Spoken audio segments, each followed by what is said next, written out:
वो बैठ चुका है। बड़े ही उत्साह के साथ बहुत सारे जो मनमोहन सिंह जी ने सेंट्रल यूनिवर्सिटीज़ लाई थी, या इसी तरह के बहुत सारे संस्थान, उसमें पॉलिटिक्स बहुत ज़्यादा घुस गई है। जो योग्य लोग हैं वो नहीं आ पाते हैं हर एक संस्थान में।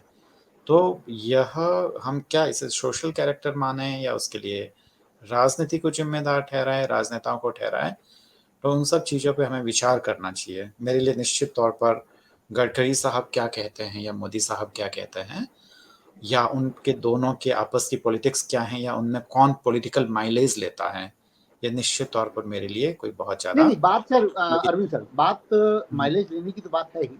असल में बात ये हुई है कि आरएसएस, आप जानते हैं, सब जानते हैं कि आरएसएस एक सांगठनिक तौर पे बीजेपी का वो रीढ़ है जहां से बीजेपी निकल कर रह जाती है। बीजेपी को जब भी जरूरत होती है तो आरएसएस फील्ड में लोगों से मिल करके तमाम चीजों पर काम करती है।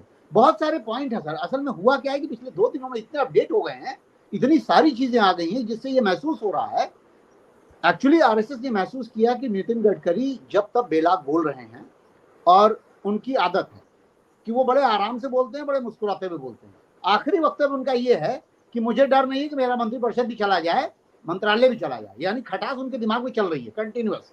आरएसएस से उपजे हुए नेता हैं, केवल वही नहीं है, नरेंद्र मोदी भी आरएसएस से उपजे हुए नेता हैं, आपके राजनाथ सिंह भी आरएसएस से उपजे हुए नेता हैं। कहने का मतलब आरएसएस पहले एक बनाता है सेल टाइप का, जहां पर प्रचारक होते हैं और फिर उन प्रचारकों को भेजता है राजनीति में। ये एक तरीका है आरएसएस का।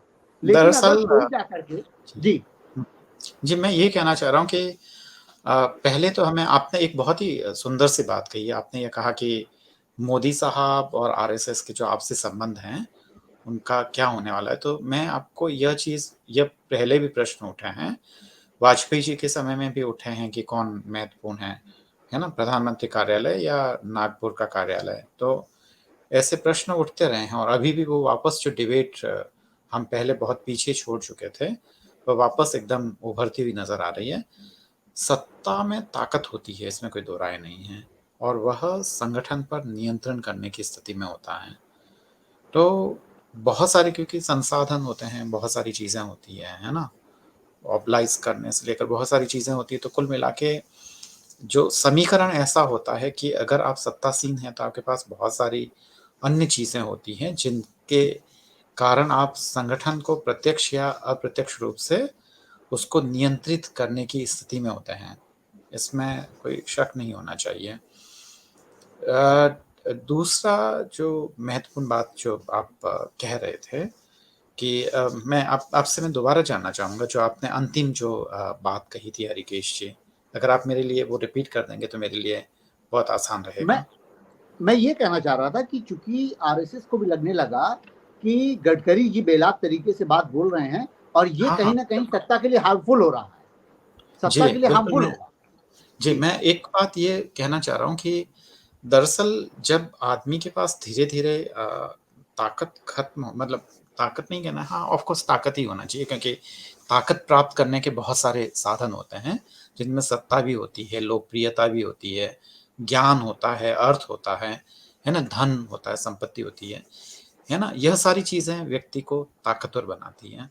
पर मैंने ये देखा है कि जब आप किसी उस ताकत वाली जगह से जब आप वहाँ से आते हैं, तब आपकी शिकायतें एकदम अचानक से बढ़ जाती हैं। तो जब आप उस सिस्टम का हिस्सा होते हैं, जब उस व्यवस्था का हिस्सा होते हैं, तो असली साहस तो वही है कि आप व्यवस्था का हिस्सा होते हुए अगर किसी चीज़ को क्रिटिसाइज़ करें।